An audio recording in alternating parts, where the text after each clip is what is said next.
You ever play a pass and think you're in position to steal the ball, but instead the ball goes right past you? We've all had that happen this year in NBA 2K25. And while it's easy to blame Ronnie, Mike Wang, the game, or whoever, most of the time, it really boils down to these 4 principles. We're not saying that you're going to be able to get every steal, because we understand the game can be the game sometimes. But once you understand these, it'll make the different ways to get off-ball steals so much easier. Stick around to the end of the video and we'll teach you some ways to get more off-ball steals as well. The first one is the core principle most people fail at when it comes to getting more off-ball steals, and that's positioning and alignment. Positioning and alignment are the most important things in NBA 2K when it comes to getting off-ball steals and playing good off-ball defense in general. You can have 99 steal, legend interceptor, max wingspan, full adrenaline, press the button, and still won't get the steal if you're not in a good position beforehand and press the button on time. This isn't patch 1 anymore. We aren't getting bailed with superhuman jumps that snap us completely across the court just for having a high steal rating. The game, more often than not, will not reward us if we have poor positioning or not aligned correctly between the ball and the target. And the lower your steal rating and wingspan, as well as the higher the ball handler's pass accuracy, the smaller your window to steal the ball actually will be. Align yourself between the ball handler and your matchup or zone. The more you understand your player's wingspan, speed, agility, and badges, as well as the rest of these tips, the further you can play away from the lane and still be able to get back to get the steal. Depending on your game mode, you can switch from a man defense to a zone defensive setting, which will change your who to guard arrows and face you instead towards the ball. This will put you in better position to align yourself for the steal and get more clean interceptor animations instead of a just tip pass one. Another tip to better help you align yourself is by tapping L2 or LT to square yourself up with your matchup or the ball. While this tip works decently when in a man defensive setting, this works extremely well when your defense is set to a zone. Up next is learning how to read the floor and also reacting accordingly. You gotta be smart with your reaches.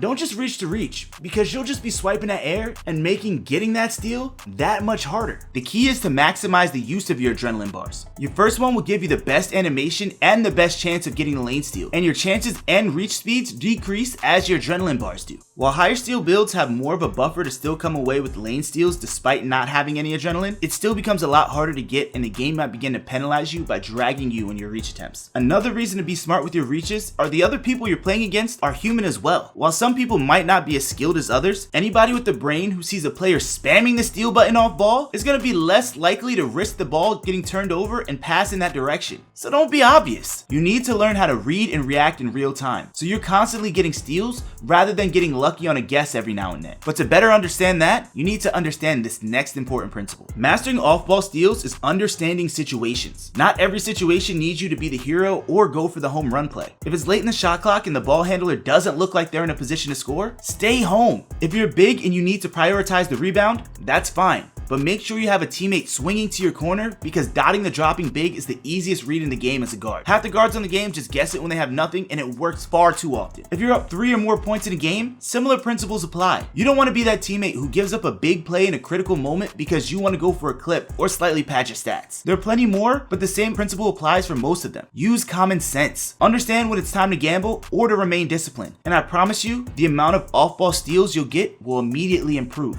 The final key principle to improve your skills is learning tendencies. If you're able to learn tendencies over a course of a game, you'll quickly become an elite off-ball defender and probably get even more lane steals. And here's how to do that. Some offenses rely on score-heavy guards with minimal motion for the rest of their team. This makes it easy to guess where the pass or the reset pass is going. With this information, it'll give you a little bit more freedom to make plays as an off-ball defender. Other guards are pass first, which can almost become predictable over a course of a game and allow you to possibly bait them into throwing the specific pass if set up correctly. However, the scariest guards to play are the ones who just take what the defense gives them. This makes it extremely difficult to be an off-ball defender or try and get more lane steals. You have to be very disciplined and high IQ in order to force them into those mistakes. Now that you know all the key tips, we can break down all of the different ways you can get on-ball steals and how to do it. We're only scratching the surface with these, so get this video to 150 likes and we will drop the advanced tutorial. If you just skipped to this part because you didn't want to wait, don't blame us if you're still not getting lanes like that. When you think of off-ball steals, most people automatically think of playing lanes. To ensure you have the best chance of getting interceptor steals, you really want to focus on positioning and alignment opponent like we talked about earlier in the video. In this clip, I'm guarding the right corner on my big with a 60 steal. I know a tendency of guards is to dot the big's corner as they're trying to drop to the paint for an easy 3. So I tap L2 to angle myself in the lane between the ball handler and my matchup, and as the PG drives, I fake step like I'm gonna get ready to drop, and then I immediately move back into position and press square in the lane to intercept the pass to the corner. Here's another example.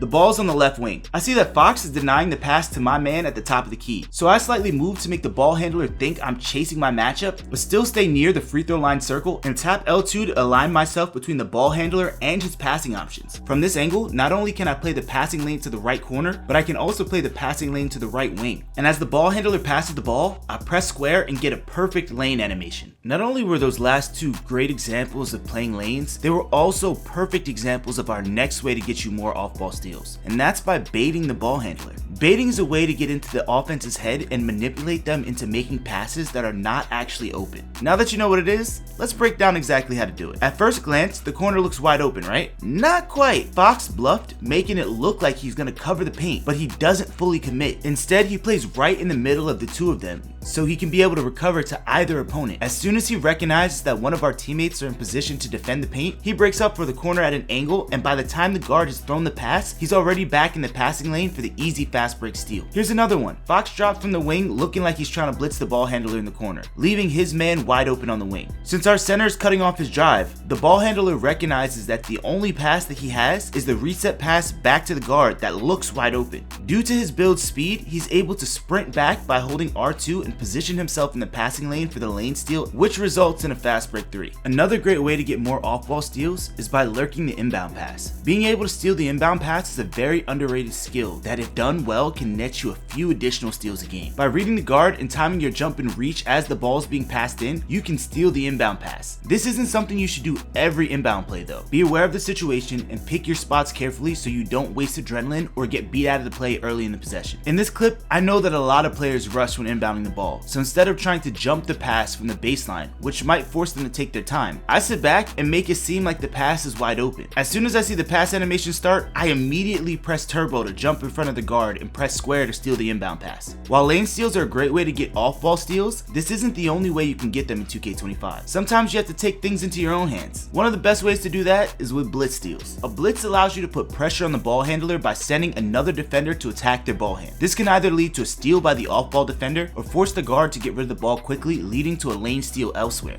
Here's a good example of a blitz steal. I see the ball handler driving wide left. Due to my matchup being so close to me and recognizing that I also have back-end help from my power forward, I blitz the guard's exposed ball hand as he tries to get downhill, leading to the loose ball and the ball being picked up by another teammate. Another great way to get more off-ball steals is by pinching. Pinching is a great way to shrink the floor on opposing guards and limit their ability to drive or work a specific side of the court. This is a great way to get more off-ball steals because a lot of guards are worried about the on-ball defender and can be helpless to the pinch from the off-ball player. In this example, the big stops top, which forces our defense to have to scramble and make our center step up to guard him on the perimeter. Because of this, I know I don't have any help to my left side or in the paint. Instead of playing him straight up, I bump the ball handler and force him to the right side, where I not only have the sideline and baseline helping me shrink the floor, but I also have my teammate Fox in the corner ready to pinch the ball handler on the drive. As I force the guard right, Fox pinches on the ball handler, leading to a steal and fast break points on the other side. Another example of a good pinch is this play right here. I get beat back to the middle, so my back end has to pick up the ball handler for me. While he's holding L2 and attached to his body, Fox pinches off his man and blitzes the exposed ball hand of the guard, leading to a turnover and a fast break 3.